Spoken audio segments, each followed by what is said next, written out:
Buonasera a tutti, benvenuti al Castello del Cataio, al primo incontro della terza edizione di Storia Veneta in Villa. È così che oggi ci troviamo in questa meravigliosa sala affrescata del Cataio. Dal 2016 il castello è di proprietà di Sergio Cervellin, che ha curato ha fatto un'importante opera di restauro. Sappiamo quanto è l'impegno da parte dei proprietari per la conservazione e la tutela di questi beni culturali. Passo la parola per un saluto al direttore Marco Moressa. Grazie. Buonasera, porto i saluti di Sergio Cervellin, appunto il proprietario del castello. Doveva essere qui ma impegni dell'ultima ora, appunto non è riuscito ad arrivare in tempo evidentemente, mi dispiace, quindi ci dispiace, ma vi porta e vi manda i suoi saluti. Sono contento, siate qui stasera, grazie all'Associazione Veneti nel Mondo che ha permesso la realizzazione di questo primo incontro, un onore, un prestigio, no? Essere la prima residenza che accoglie questo ciclo di incontri. Si parla di 500, il Cataio è un'anomalia del 500, no? Perché è un'eccezione, non è la classica Villa Veneta all'esterno, ma in realtà la gran parte di voi oggi ha fatto la visita guidata e ha visto che invece all'interno svela un cuore completamente rinascimentale. E quindi io vi ringrazio moltissimo di essere qui e una buona serata. E invito per un saluto il presidente della prima commissione del Consiglio regionale del Veneto, quella degli affari istituzionali, il dottor Luciano Sandonà.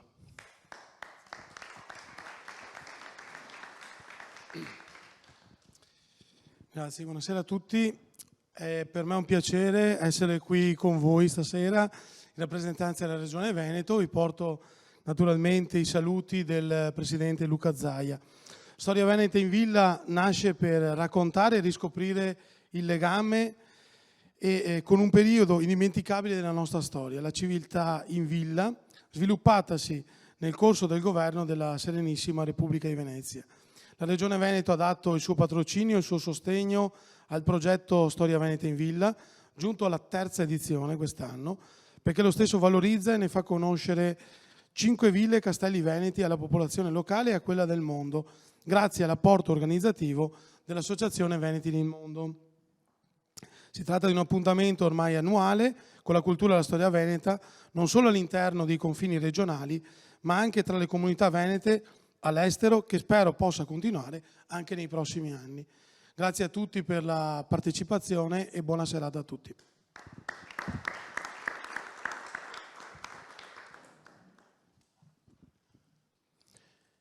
La relazione di questa sera.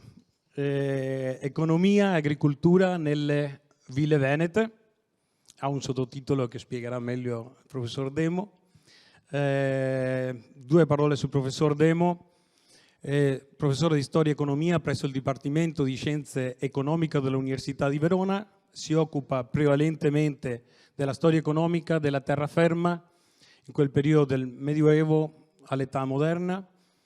È presidente del corso di laurea in Economia, Imprese e Mercati Internazionali. Vi consiglio di leggere tra le 70 pubblicazioni che ormai sono di più, ormai, ok. Mercanti di terraferma, uomini, merci e capitali nell'Europa del Cinquecento, e recentemente ha coordinato un bellissimo catalogo con Guido Beltramini, la fabbrica del Rinascimento, Palladio Veronese, Bassano, Vittoria. Della fabbrica di Rinascimento è stata una mostra allestita nella Basilica Palladiana di Vicenza che ha avuto un grande successo, dove appunto si è messo arte, cultura, attività produttive al centro, nel cuore, una provincia come Vicenza, ma in Veneto, che veramente è stato di grande orgoglio per tutti noi.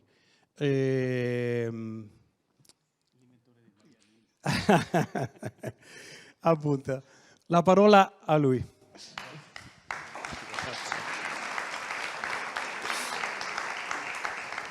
Grazie a tutti. Facevo la battuta con Aldo, l'inventore dei maialini, cioè nel senso che la mostra dopo un certo momento quando abbiamo provato a verificare il costo della vita durante il Rinascimento abbiamo adottato questo sistema particolare che chi ha visto la mostra ha avuto modo di verificare con mano. Allora intanto ringrazio tantissimo, una volta di più, gli organizzatori dell'invito per vari motivi. Intanto per avermi permesso di vedere per la prima volta il Castello del Cattaio, qui non ero mai stato, ci sono passato un sacco di volte, mi ha sempre colpito per il suo essere fuori scala all'interno del contesto, per presentarsi in maniera apparentemente all'esterno non come una villa, ma poi quando si entra si capisce che invece si è in una villa. E mi ha sempre colpito fin da ragazzino, perché mi è capitato più di qualche volta andando ad Arco a Petrarca di passarci e di non capire che cosa effettivamente fosse. E oggi ho avuto l'occasione di entrare. Secondo luogo è la quarta volta che vengo a parlare, per motivi vari, o a Villa Contarini, e allora ogni volta devo trovare un argomento diverso, perché poi se voi andate in rete ci sono i video e uno dice Edoardo Demo ripete sempre le stesse cose, no? E allora ogni volta devo cercare di pensare qualcosa di diverso, e questa sera non vi mostrerò, non vi parlerò di ville specifiche, ma vi farò un intervento, diciamo, di natura più problematica, cioè nel senso non vi darò risposte, ma vi porrò domande e soprattutto cercherò di portarvi all'interno di quelle che sono le domande di ricerca attuali, perché che voi crediate, nonostante sia secoli, decenni, che si parla di Villa Veneta, le domande sul tema sono ancora molte e soprattutto più proseguono gli studi, più sorgono nuove domande e meno risposte ci sono. Proprio perché stiamo parlando di un fenomeno che presenta delle caratteristiche molto diversificate. E in modo particolare noi oggi ci troviamo a Battaglia Terme, chi è del luogo probabilmente lo sa, chi non lo è forse non lo sa. Battaglia Terme era sede delle cartiere più importanti di Padova. E quindi parliamo di un luogo in cui trovavano posto, sfruttavano la risorsa idrica a disposizione per dare movimento a impianti industriali in epoca preindustriale, quindi sfruttando la forza idraulica non tanto per fini agricoli quanto per fini industriali. Non è un caso che io oggi con me ho portato un libro uscito da pochissimo. È un volume che è uscito sia in italiano che in inglese, curato dalla professoressa emerita dell'Università di Cambridge, Deborah Howard, che ha potuto usufruire di un fondo cospicuo per un progetto di ricerca finanziato dall'Università di Cambridge proprio sul tema, un tema particolare, che è quello dell'architettura proto-industriale del Veneto nell'età di Palladio, ovvero sia non l'architettura alta, ma andare a verificare le presenze ancora oggi dei luoghi di lavoro del Rinascimento. È un viaggio a cui abbiamo partecipato in diversi, tra coloro che poi sentirete anche nelle prossime occasioni parlare per questa rassegna, un viaggio diverso che vi porta dal Friuli fino alle montagne bresciane o bergamasche, vicino alle acque, per capire cos'erano i forni fusori, i luoghi dove si produceva e si lavorava la ceramica, le miniere d'argento, di caolino, gli impianti tessili, la concia dei pellami. È un viaggio particolare, diverso, in un'architettura inaspettata, ma che coesisteva con l'architettura alta delle ville e dei palazzi. E questo è un primo elemento su cui io vorrei soffermarmi, perché il sottotitolo è a nord e sud della linea delle risorgive, poi c'era un'altra parte ancora più lunga che sembrava un saggio, invece non è.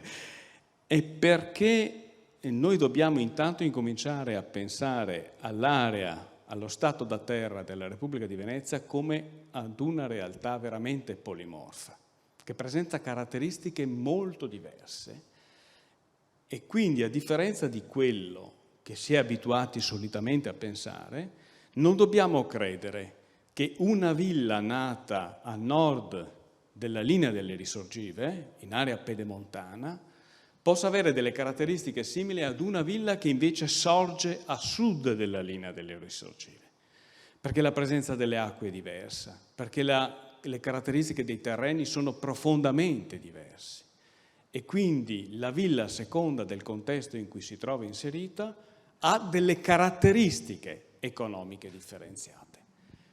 Un discorso è trovarsi nella pedemontana trevigiana, un discorso è trovarsi nella bassa veronese. Un discorso è essere nella zona del Polesine o essere nell'Alto Vicentino. Oppure la differenza tra l'Alta Padovana e la zona di Monselice ed Este. Ci sono caratteristiche dei terreni e delle acque che fanno sì che alcune cose ci possano essere e altre non ci possano essere. Questa è una slide che io normalmente presento sempre, perché molto di quello che io vi dirò oggi ve lo posso dire sulla base di studi che sono cominciati ad essere condotti negli anni 80 e negli anni 90 del Novecento e che hanno completamente stravolto l'idea dell'economia del Veneto che noi avevamo. In modo particolare gli studi che sono stati condotti in prima persona da Walter Prancera e da Luca Molà e poi da altri studiosi hanno sempre più verificato come lo stato da terra fosse un'area contrassegnata da una presenza manifatturiera importantissima. Per decenni si era pensato che la terraferma veneta fosse solo agricoltura, fosse solo un territorio che doveva rifornire la capitale di generi alimentari. Viceversa, quello che è emerso andando a studiare in profondità è che era ben altra cosa e che soprattutto la terraferma veneta era contrassegnata dalla presenza di alcuni centri urbani, ma anche di centri minori, in grado di lavorare, di produrre manufatti che poi non erano destinati al consumo locale, ma destinati ai mercati esteri. E qui già questo primo aspetto vi fa capire che una cosa è pensare che ci sia solo l'agricoltura e che quindi l'acqua sia utilizzata per l'agricoltura. Un discorso invece è dire no, non c'è solo l'agricoltura, c'è anche la manifattura e siccome siamo in un'epoca in cui non c'è l'elettricità, non c'è il vapore, ma la forza con cui dare movimento agli impianti di trasformazione o è quella muscolare o è quella inanimata legata al vento, difficilissima da ottenere, soprattutto legata all'acqua, capite che far coesistere acqua per dare movimento agli impianti industriali e acqua per l'irrigazione è complicato e lo vedremo. Quindi questo è un primo tassello importante. La terraferma veneta non è solo agricoltura, è anche agricoltura, ma è anche manifattura e commerci internazionali. I requisiti che contrassegnano, ormai questi sono dati che nessuno mette in discussione, questo territorio sono diversificati. Un alto tasso di urbanizzazione con rilevanti, quando non rilevantissimi, livelli demografici. Il Veneto del Rinascimento è una delle aree d'Europa contrassegnate dal più alto tasso di urbanizzazione, ovvero sia la percentuale di popolazione che vive in città è tra i più alti d'Europa. Siamo nell'ordine del 25-28%. L'unica altra area che ha tassi di urbanizzazione di questo tipo nel Rinascimento è la Lombardia e le Fiandre in nord Europa. Non ce ne sono altre. Ricchezza d'acqua e di legname, ricchezza di materie prime, e intendiamo dalla lana, quindi l'allevamento ovino, ma anche per esempio la seta, la gelsibachicoltura e altre materie prime, anche quelle minerarie, un'ampia disponibilità di manodopera specializzata e che magari si trova a vivere in zone in cui i terreni, come vedremo, sono giarosi e magri, e quindi non permettono di vivere di agricoltura tutto l'anno, ma bisogna ingegnarsi di fare qualcosa di diverso. e quindi che si dedicano ad attività alternative a quelle agricole, e poi la facilità anche di collegamenti con i mercati esteri, che è una cosa che contrassegna. Questo è ormai un dato di fatto inequivocabile. L'internazionalizzazione del Veneto non è un'invenzione del Novecento. Il Veneto è sempre stato proiettato ai mercati esteri, con un'unica parentesi particolarmente complicata, che è quella ottocentesca. Ma per motivi di natura politica e di natura economica, che hanno fatto sì che ci sia stato un periodo in cui il Veneto, da terra di immigrazione, come era stato per secoli, sia invece diventato una terra di emigrazione. È un'altra storia interessante che varrebbe la pena approfondire magari in un altro contesto. Vi ho parlato di un Veneto che è contrassegnato da livelli demografici e da tassi di urbanizzazione di assoluto rilievo. E qui ci sono anche alcune sorprese. Se analizziamo nel lungo periodo l'evoluzione demografica delle città venete, in questa slide non troverete Venezia, che è sempre stata fuori scala, la metropoli per antonomasia, con una popolazione che può variare tra i 100 e i 180 mila abitanti a seconda delle annate, perché se arriva la peste la popolazione crolla, ma poi riesce a recuperare velocemente. Ma quello che a me interessava farvi vedere è porre a confronto l'andamento demografico di Vicenza, Padova, Verona, Brescia, Bergamo e Treviso, per farvi vedere come ci troviamo di fronte ad una realtà fin da subito evidentemente molto diversificata. C'è una città che è sempre stata più grande di tutte le altre. I rettori veneziani a fine Cinquecento dicevano con buona pace delle altre, che è Verona. Verona ha sempre avuto livelli demografici elevatissimi, e lo vedete sul lunghissimo periodo, a partire da metà 400 fino al 1901, poi capirete perché vi ho messo anche il 1901. A dire il vero c'è una sola città che a un certo momento pare, secondo gli studi condotti di recente, ha avuto una fase in cui era più grande di Verona, che è Brescia, che però ha una fase di intensa crescita tra fine 400 e inizio 500. Brescia diventa enorme.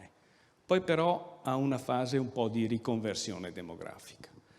Come vi dicevo, c'è una che è sempre stata più grande, che è Verona, e una che è sempre stata più piccola delle altre, che è Treviso, che ha sempre avuto livelli demografici più limitati. Ma anche qua c'è una ragione, come Isabella sa benissimo perché ne abbiamo parlato anche più volte.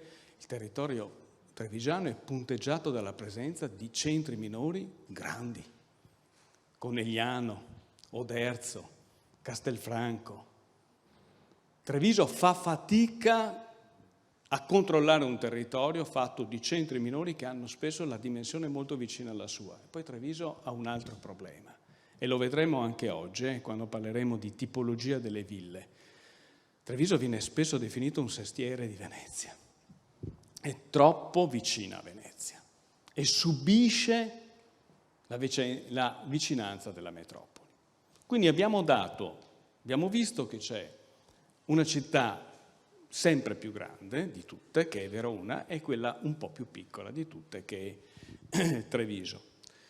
C'è una città che cresce tantissimo, come vi dicevo, tra fine 400 e inizio 500, che è Brescia, che è una città che cresce tantissimo.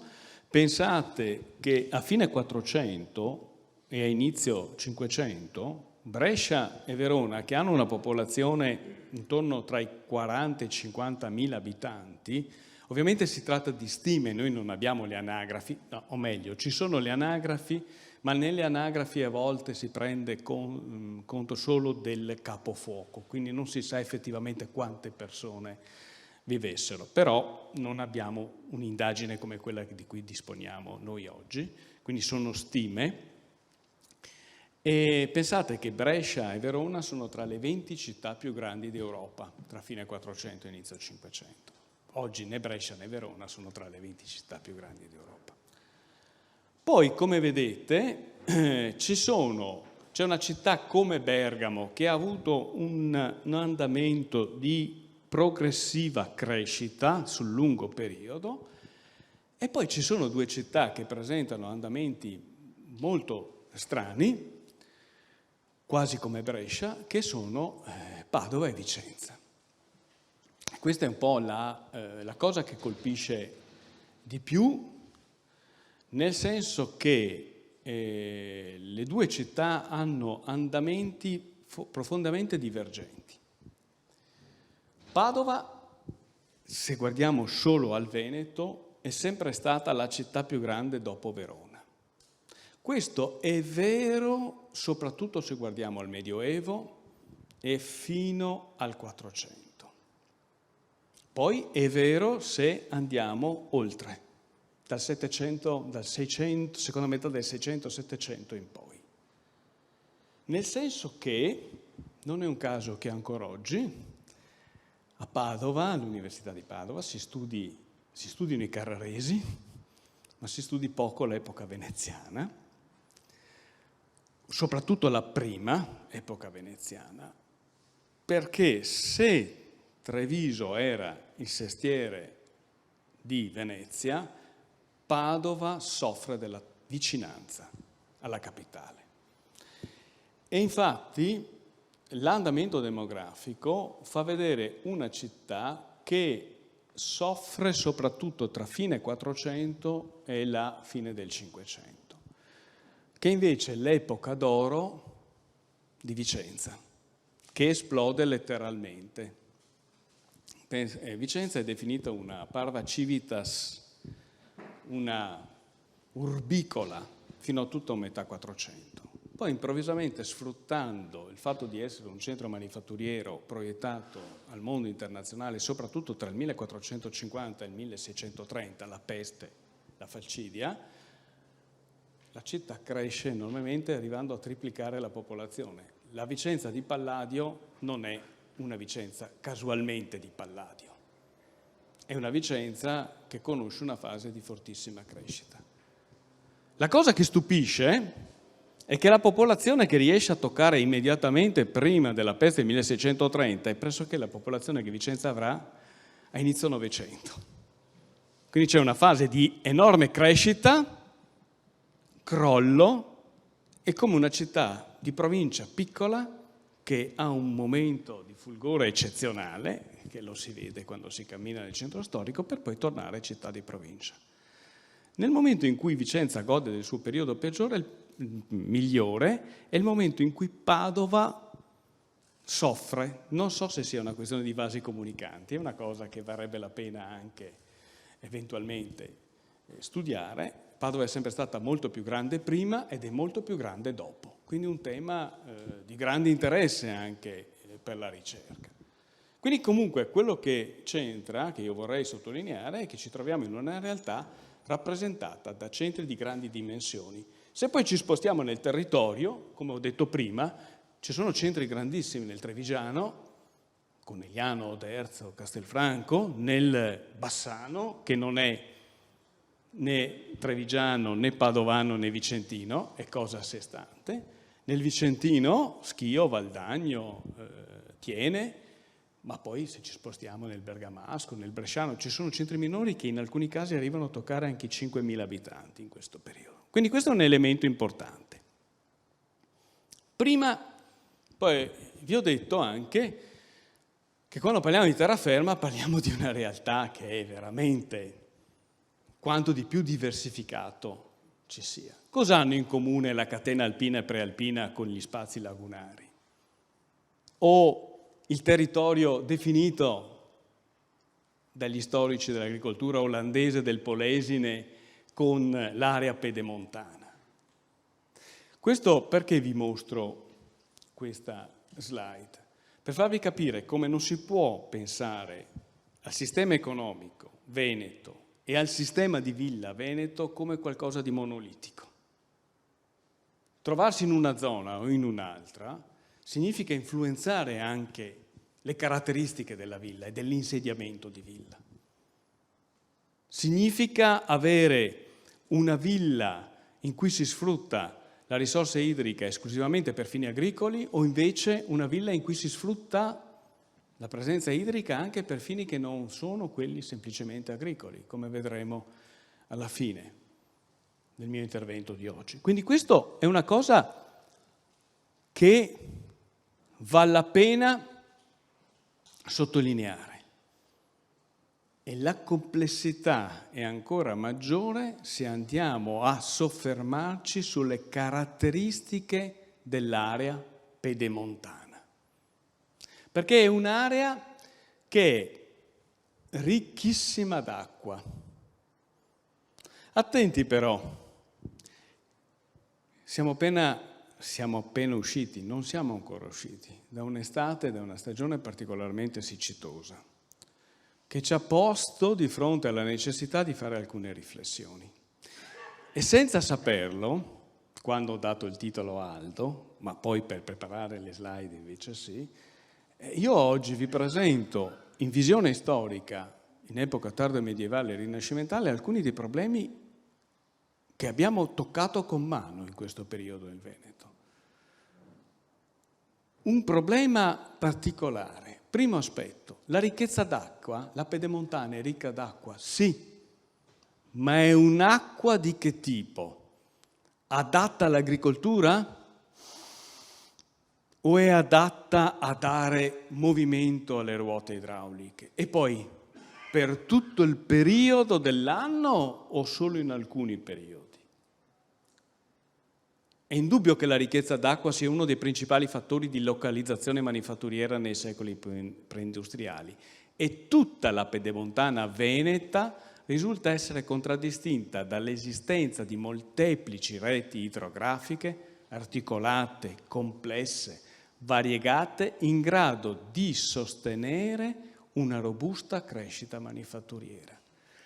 Quando gli storici hanno incominciato con gli anni 80 e 90 a verificare la presenza di attività manifatturiere, non solo di agricoltura, nel Veneto, hanno incominciato a guardare i corsi d'acqua in maniera diversa da quella da cui erano abituati in precedenza.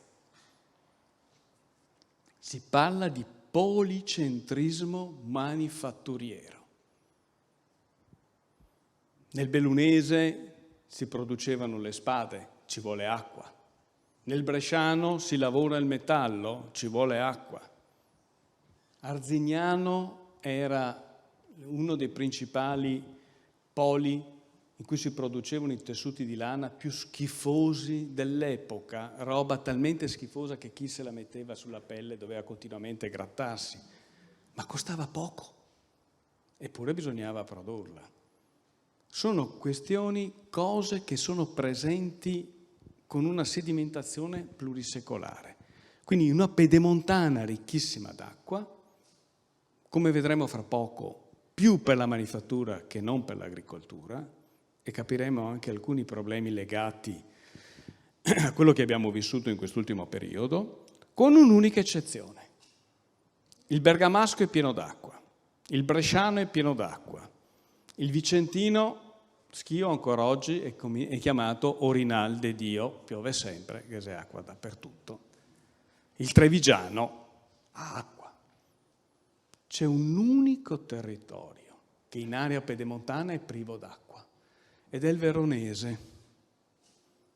Il veronese ha un carsismo molto accentuato. L'acqua finisce sottoterra e non è sfruttabile. Tant'è che se voi andate ad analizzare nel lungo periodo storico la presenza di borghi di grandi dimensioni in area pedemontana, lo troverete nel bergamasco, Gandino, Lovere, per fare alcuni nomi, lo troverete nel bresciano, tutta la zona a nord della città, quella in cui si lavora i metalli, lo troverete nel vicentino, come vi dicevo prima, Schio, Valdagno, Arzignano, lo troverete nel trevigiano, nel veronese no. I centri principali sono posti a sud della città, Legnago. Quelli a nord crescono solo in epoca contemporanea. Questo è un elemento interessante perché mentre per tutti i territori veneti c'è questa dialettica che per quanto riguarda lo sviluppo manifatturiero pone a confronto la città col territorio, anche Padova, Cittadella è un centro produttivo importantissimo in età preindustriale. Verona no. Verona concentra tutto presso di sé. È la grande città, tant'è che mentre per le altre città noi troviamo delle zone industriali, tra virgolette, in cui c'è movimentazione di ruote idrauliche in ambito urbano ma anche in ambito rurale, a Verona la presenza in ambito rurale di ruote idrauliche è limitata e il vero polo industriale, che è stato studiato da Deborah Howard in maniera molto approfondita, è quello di Montorio, che ancora oggi è fantastico da andare a visitare perché c'ha una ricchezza d'acqua. Sembrano dei canali industriali ante litteram. Il Fibbio e il Fiumicello hanno una portata d'acqua limitata che sembra fatta e pensata apposta per dare movimento senza creare problemi alle ruote idrauliche. Come per esempio il Retrone a Vicenza, che sapete si chiama Retrone perché va talmente piano che sembra che vada indietro. Ma è perfetto, non porta via la ruota idraulica, la fa muovere. Quindi questo è un aspetto interessante.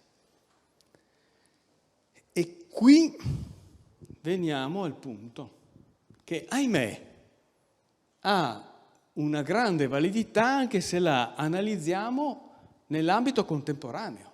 È quello che abbiamo vissuto. Cosa abbiamo sentito in questi mesi?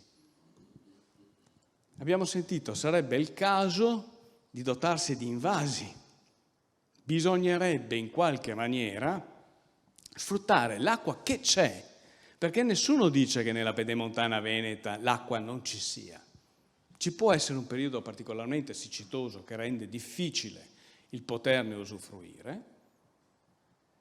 Quello che manca è l'invaso, la possibilità di raccogliere grandi quantità d'acqua da poter sfruttare in caso di necessità. La ricchezza d'acqua è indubbia, ma è una ricchezza d'acqua che è stata definita inadeguata per lo sfruttamento a uso agricolo. I fiumi e torrenti della pedemontana veneta sono corsi d'acqua che possono anche essere pericolosi nel momento in cui hanno la piena, ma che non hanno a monte laghi e bacini che permettano di controllare e filtrare il deflusso e il regime dei fiumi stessi. La zona lombarda è dotata di grandi presenze di laghi che raccolgono l'acqua e che possono diventare utili in caso di necessità.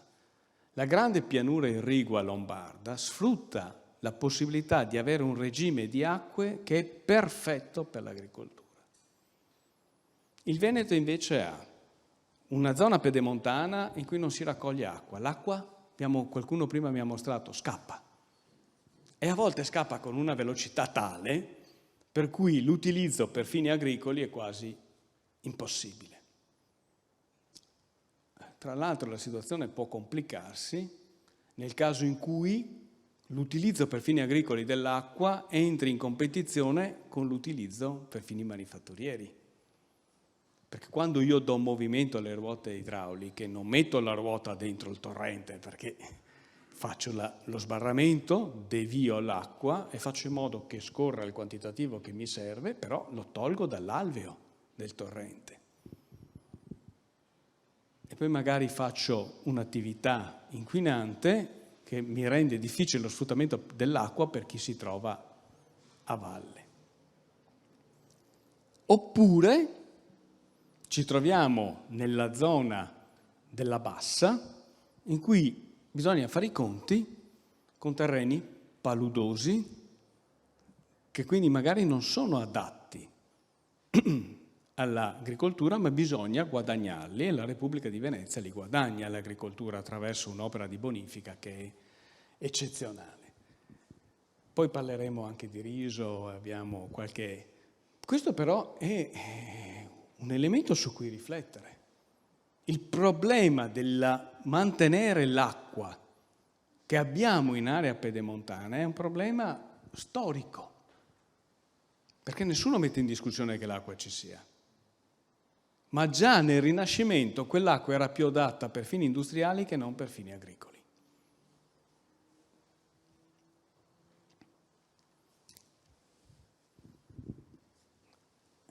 E poi appunto vi ho anticipato uno dei temi è anche il fatto che a un certo momento il successo raggiunto a livello manifatturiero fa sì che fosse molto più conveniente sfruttare l'acqua per le ruote idrauliche che non per fini agricoli. Nel secondo Settecento, quindi siamo un po' oltre, sono 400 le ruote idrauliche attive nella zona, lungo il Bacchiglione, la zona affluente del Bacchiglione. 400 ruote idrauliche, sono tantissime. 350 le ruote idrauliche attive sempre nel Settecento sul bacino del Brenta. E poi c'è il caso della Brentella e della Piovesella, ma soprattutto della Brentella.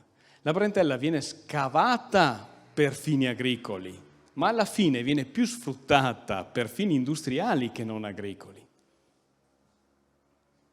170 ruote idrauliche sono tantissime. Noi siamo a conoscenza di processi, di dibattimenti giudiziari in cui si scontrano gli interessi di chi produce manufatti con gli interessi di chi coltiva la terra. Perché le due attività molto spesso non possono andare d'accordo, perché la disponibilità d'acqua non è tale da permettere una cosa e l'altra. Questo è un aspetto importante. Noi, come vi dicevo prima, scusatemi, questa è una slide magari un po' pesante, ma è per farvi capire a che punto siamo oggi con gli studi. Perché è successa una cosa particolare negli studi di storia economica del Veneto nel giro di un secolo. Fino agli anni 70, inizio anni 80, nessuno studiava la manifattura e i commerci. Perché? Perché manifattura e commerci ci potevano essere solo a Venezia. Fuori di Venezia non c'era niente. O comunque niente che valesse la pena di essere studiata. Fino a quel momento, invece, la terraferma era stata oggetto di approfonditi studi, in alcuni casi molto importanti, relativi al comparto agricolo. Ma gli studi che erano stati condotti in quel frangente erano stati effettuati ritenendo che non ci fosse manifattura. Con gli anni '80, studiare storia dell'agricoltura, adesso vi faccio, scusate se magari faccio qualche riferimento un po' da professore, ma studiare storia dell'agricoltura è diventato poco sexy. Ai ragazzi non interessava niente. E ai professori meno, perché non dava soddisfazione. Cioè invece vedere come questa terra avesse un passato industriale di rilievo, diceva, abbiamo sbagliato per anni a capire l'evoluzione del Veneto. C'è stato il Veneto Poareto? Certo che sì che c'è stato, e ve l'ho detto prima, ma è una fase storica. Perché ricordatevi, io vi ho detto prima, il Veneto è stato per secoli terra di immigrazione, perché qui c'era lavoro e si attirava. Poi c'è stata una fase di crollo economico e il Veneto è diventata terra di emigrazione, per poi ritornare ad essere terra di immigrazione. Quindi se guardiamo l'evoluzione economica solo da partire dall'Ottocento, noi vediamo la partenza da un punto basso e poi la crescita. Se invece la guardiamo sul lunghissimo periodo, vediamo che l'andamento è molto diverso. Crescita, crollo che non è crollo, è lento declino, progressivo declino, nel 6 nel 700, crollo, ripresa. E questi temi sono stati al centro di indagini e adesso noi ci troviamo in una situazione in cui sapevamo molto di agricoltura e niente di manifattura fino agli anni 70. Abbiamo incominciato finalmente a sapere di manifattura, anni 80, anni 90, anni 2000, ma non sappiamo più niente di agricoltura perché nessuno ha studiato più l'agricoltura. Adesso noi siamo nella fase in cui bisognerebbe approfondire gli studi sul settore primario alla luce di quello che sappiamo del secondario e del terziario. Dove c'è manifattura? A Schio, a Gandino, dove c'è manifattura, che agricoltura c'è? Di sussistenza? vale la pena interessarsi di manifattura perché riesco meglio che non interessandomi di agricoltura. Questa è una strada che deve ancora essere percorsa. Qual è il problema? Che una ricerca di questo tipo richiede tantissimo tempo, richiede di andare in archivio, richiede anni di ricerca. Oggi i professori non riescono più ad andare in archivio, hanno una tale burocrazia da dover seguire che l'archivio se lo sognano. I ragazzi che devono laurearsi, chi è che oggi è disposto a stare 2 anni in archivio per fare una ricerca e invecchiare facendo la ricerca? Però se non si torna all'archivio, se si segue solo la big idea, che è necessario seguire anche la big idea, ma senza andare a suffragarla sulle fonti, fra poco ci fermeremo. Questo è un problema, perché noi oggi abbiamo fatto dei passi in avanti, ma ci siamo fermati nel lato di sapere che tipo di agricoltura ci può essere dove c'è anche manifattura e che tipo di agricoltura c'è dove invece manifattura non c'è.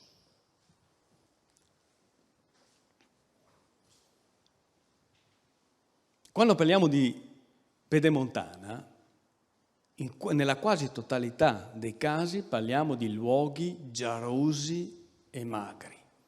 Chi me lo fa fare di coltivare terreni da cui faccio una fatica bestiale a ottenere quanto necessario per vivere? È meglio che mi dedichi a qualcos'altro e con quel qualcos'altro a cui mi dedico vado sul mercato a comprarmi quello di cui necessito per mangiare. Questo è un tema, anche questo molto importante se lo guardiamo sul lungo periodo, perché la causa dell'emigrazione così vasta del Veneto dell'Ottocento è anche direttamente correlata a scelte fatte nel Rinascimento. Forse vi ricordate dalle scuole o dagli studi universitari, l'Inghilterra a un certo momento cresce perché punta sulle enclosures, le recinzioni, l'agricoltura intensiva. I Paesi Bassi fanno lo stesso. Il Veneto punta su un'altra cosa, l'agricoltura estensiva, il recupero tramite le bonifiche dei terreni, opera meritoria. Perché però un'agricoltura estensiva? Perché se io punto su un'agricoltura intensiva, libero manodopera dai campi. E cosa li faccio fare?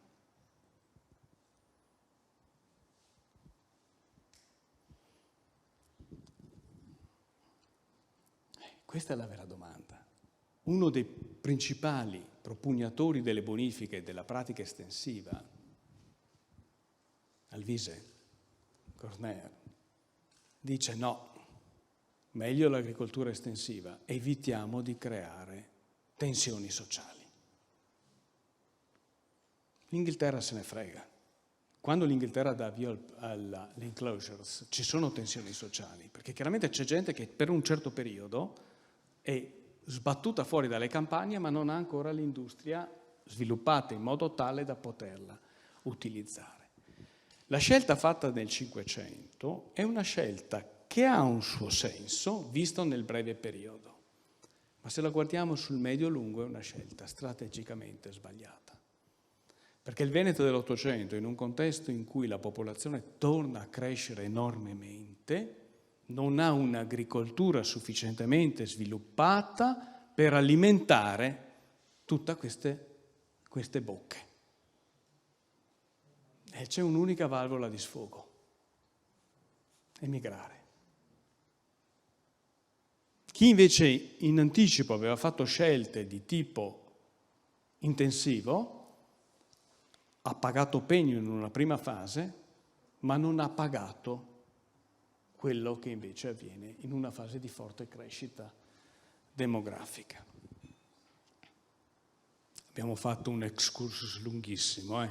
Io ve l'ho semplificato parecchio, però è per capire queste differenze.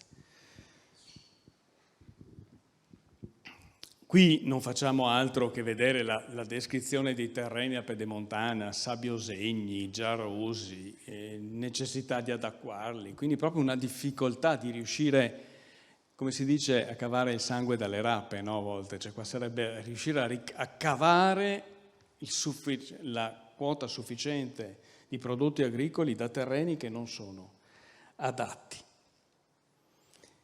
E qui io vi faccio questa slide, non fa altro che riprendere cose che io vi ho preannunciato anche in precedenza, il fatto che a un certo momento l'uso per fine agricolo o l'uso per fine manifatturiero entrano in contrasto.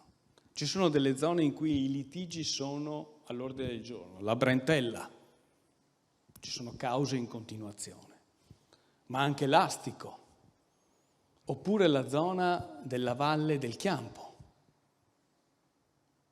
Nella Valle del Chiampo le discussioni in merito all'utilizzo delle acque sono già presenti a fine 400. Noi disponiamo degli atti del Consiglio Civico di Arzignano per fine 400 e il Consiglio Civico di Arzignano a fine 400 deve praticamente ogni giorno dibattere se l'acqua deve essere utilizzata per i folli, ovvero sia per gli impianti idraulici che servono per produrre i tessuti di lana, oppure per irrigare i terreni.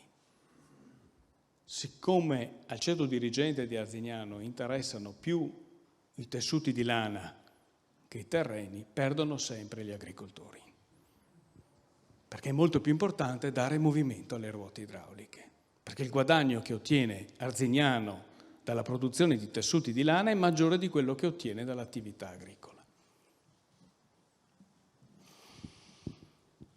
Ora, lascerei questa slide forse un po' troppo.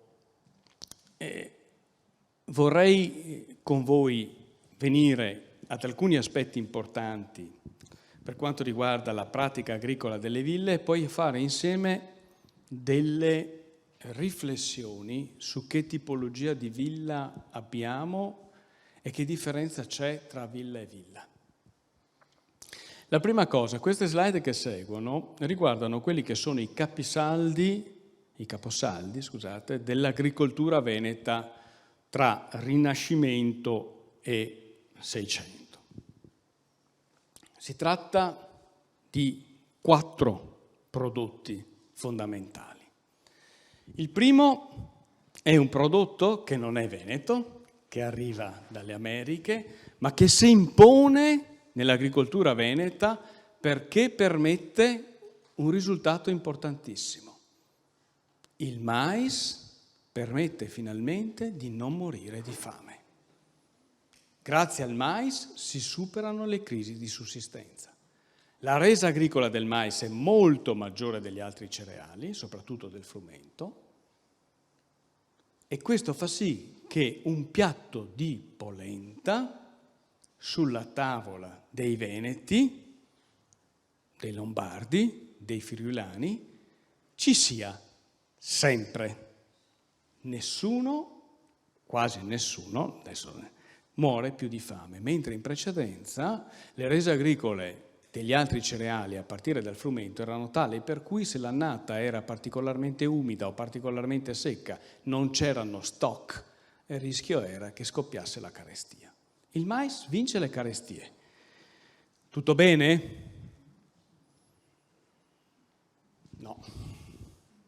Perché se mangio polenta oggi, polenta domani, polenta postdomani, cioè ogni giorno in tavolo solo polenta, ho un altro problema. Non morirò più di fame, ma l'apporto vitaminico è ridotto al lumicino. E ahimè, la pellagra. Quindi, attenti però, c'è un risultato importante ottenuto. Lo so che sono cinico in questo momento. Non si muore di fame oggi, si muore di pellagra domani. Ma intanto oggi non muoio. Questo è un risultato che non deve essere dimenticato.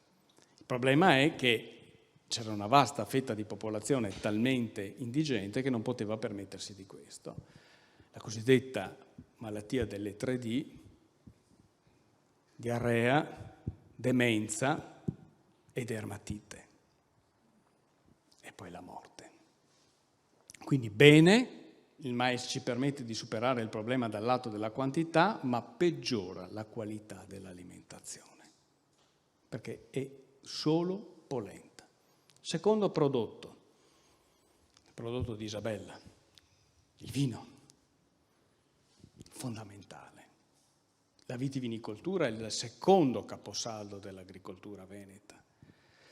Solo che, ahimè, io purtroppo sono uno storico economico e lo guardo non dal lato alto della vitivinicoltura.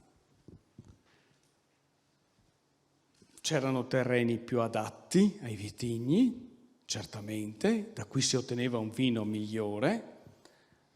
C'erano vini ricercati, ma non c'era quella differenziazione così marcata nella qualità del vino che abbiamo a partire dall'Ottocento in poi, prevalentemente.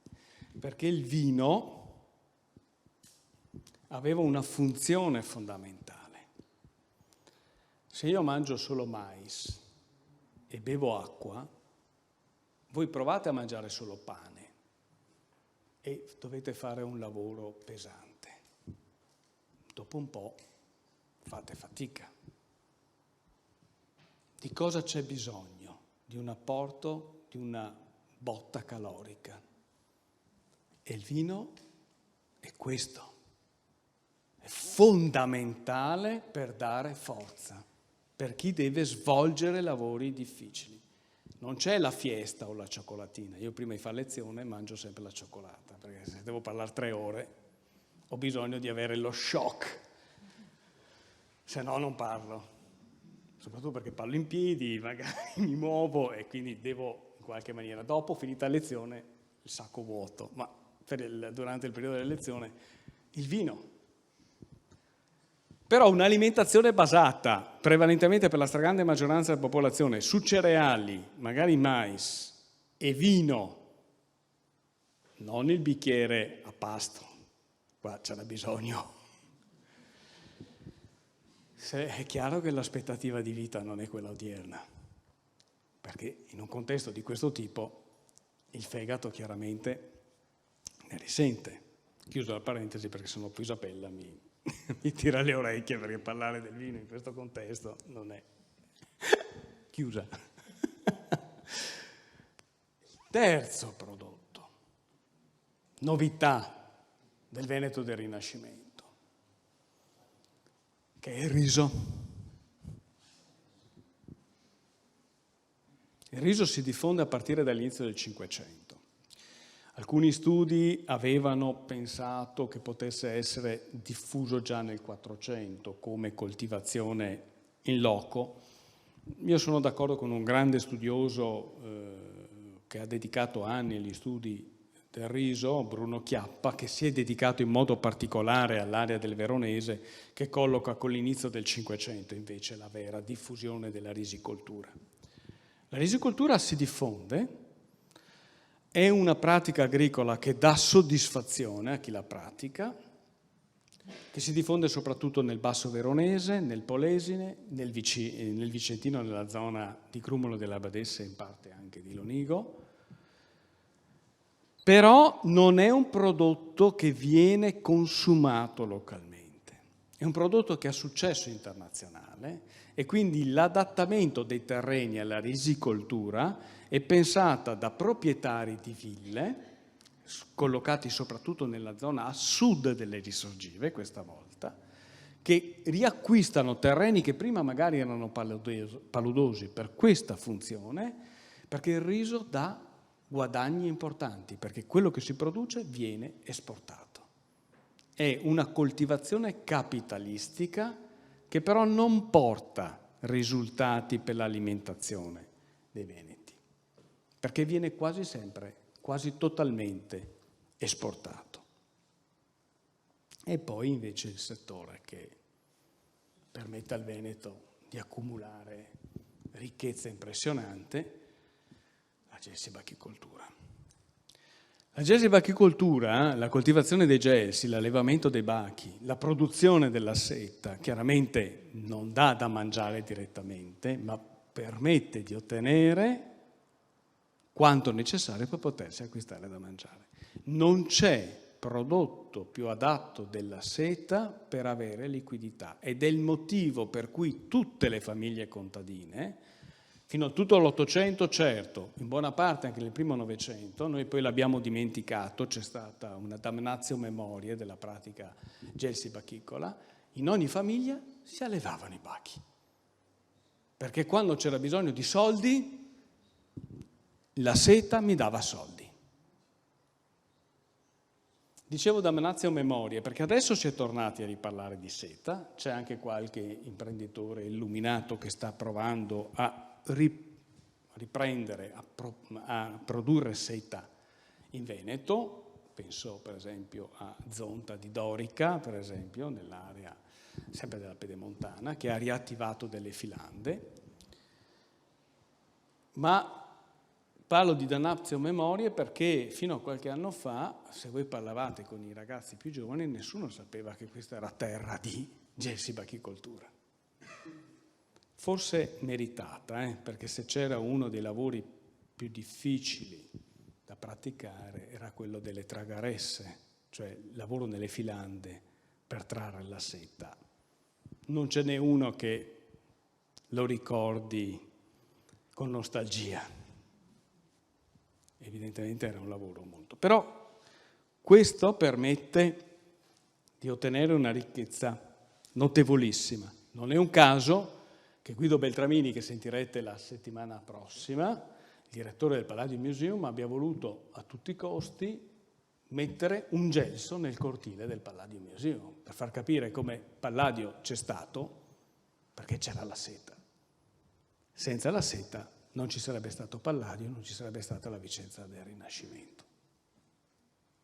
Ecco, questa è un'immagine molto bella perché sembra veramente di essere in villa, si è in villa e c'è la fase di trattura della seta svolta in villa.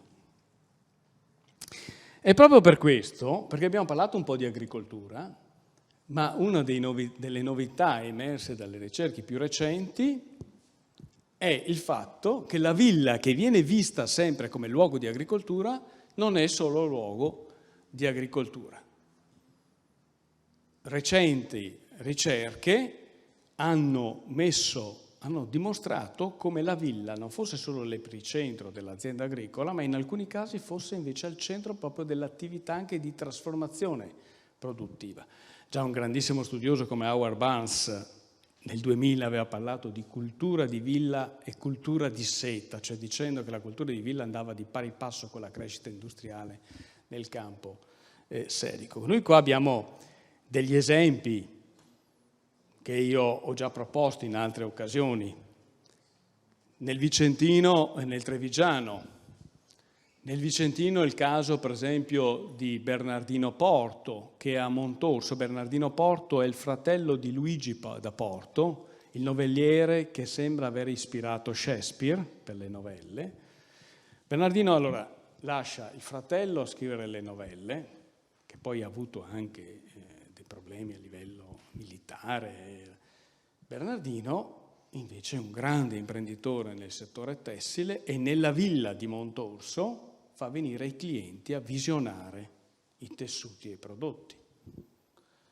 A Montecchiomaggiore c'è la Villa dei Gualdo, che è la sede dell'impresa internazionale che commercia seta in tutta Europa. Ma se ci spostiamo nella zona del Trevigiano, qui siamo nei Balbi, nella zona di San Floriano di Castelfranco Veneto, esiste ancora oggi, Villa Balbi, per quanto sia stata parecchio rimaneggiata, ma la cosa particolare è che la villa non viene ricordata per i terreni, ma perché ha un fondaco, un magazzino molto importante, in cui i Balbi veneziani raccolgono i panni Cavasotti. Sono dei panni che fanno concorrenza a quelli di Arzignano, non si sa se sia peggio quello di Arzignano o quello di Cavaso del Tomba, Si chiamano cavasotti perché sono i panni di Cavaso del Tomba, talmente particolari da meritarsi un nome Cavasotto, un'identificazione di prodotto. Ma non stiamo parlando di un prodotto di alta gamma. I panni di Arzignano e i panni di Cavaso del Tomba vengono fatte, quelli di Arzignano sono anche mezze lane, fatte con lane di pecore morte, cioè cose proprio, non si butta via niente. Quelli di Cavaso sembra che non si usino le lane di pecore morte, ma si usa la lana peggiore o peggio ancora i residui della lavorazione di tessuti di più alta gamma. Quando si lavora la lana qualcosa rimane, lo si prende e si fa il tessuto. Però i panni cavasotti si chiamano panni cavasotti. Cavaso del Tomba è conosciuto in tutto il nord Italia perché nel Cinquecento produce i panni cavasotti. Sarebbero storie da riprendere. Oggi chi è che Cavaso del Tomba? Adesso non so, magari tra voi c'è qualcuno di Cavaso del Tomba e mi scuserà se viene da Cavaso del Tomba, però a me ha sempre fatto ridere come nome, ma perché per ignoranza mia. Quando ho incominciato a studiare ho guardato Cavaso del Tomba in un occhio diverso, perché i panni cavasotti sono una grande storia di manifattura. E poi c'è il caso di Aldo, il caso della professoressa Curcio che ha studiato. Villa Contarini è il non plus ultra di una villa che è al centro di possedimenti agricoli ma che riesce a sfruttare la risorsa idrica per far di tutto. Lavorare il ferro, stampare i libri, segare il legname, pilatura del riso, macchinari per la lavorazione della lana e della seta. Pensate che i Contarini a Piazzola addirittura, con secoli di anticipo su quanto faranno Marzotto, Rossi e i Crespi ad Adda, creano una company town, cioè creano un quartiere interno con case per gli operai che devono lavorare negli impianti idraulici serici nel Seicento, cioè una visione, hanno anticipato di secoli i Rossi e i Marzotto o i Crespi d'Adda. A Villa Contarini. Aldo la conosce bene ormai la storia perché l'abbiamo anche scritto ed è una pagina fantastica che meriterebbe di essere raccontata. Conclusioni che non concludono perché vi sto ovviamente stancando, arriviamo alla fine. Cosa usciamo dall'incontro di questa sera? Dall'incontro di questa sera usciamo sapendo che c'è un Veneto polimorfo, un Veneto ricco d'acqua, ma con acqua che ha determinate caratteristiche, un Veneto più portato alla manifattura che non all'agricoltura e un'altra area più portata all'agricoltura che non invece alla manifattura.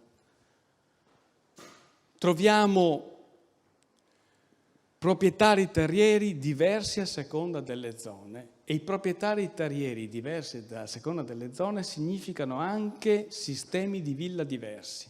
Questa è una delle piste di ricerca che dovrebbero essere seguite.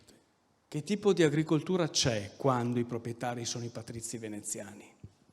E quando invece sono le famiglie nobili di terraferma?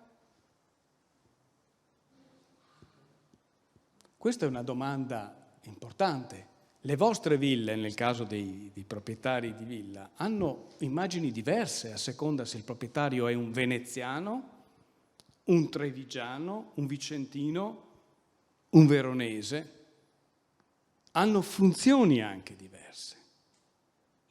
E poi pensiamo, come vi scrivo qua, il capitale veneziano si espande soprattutto nei terreni più vicini, nei territori più vicini, il trevigiano e il padovano, il polesine. Arriva un po' nel basso vicentino e nel basso veronese. Faccio due esempi, Villa Barbarigo a 90 o Villa, ancora anche quella, Barbarigo a Carpi veronese. Pochi la conoscono. Pochi conoscono che Carpi veronese, perché si conosce di più Carpi modenese che non Carpi veronese. ma siamo in una zona di bassa. Se andiamo nella zona pedemontana e soprattutto ci spostiamo verso occidente, la presenza veneziana diminuisce drasticamente, con l'unica eccezione del territorio bassanese. Ma nel resto, pochi veneziani nel Vicentino, pochi veneziani nel Veronese, pressoché totalmente assenti nel Bresciano e nel Bergamasco. Bresciani e bergamaschi non fanno venire i veneziani, i veronesi. I vicentini a volte devono accettare, trevigiani e padovani. Adesso c'è qualche patrizio veneziano qua, ma però è tanto per capire. Questo è un primo aspetto. Quindi attenti, le ville non sono uguali.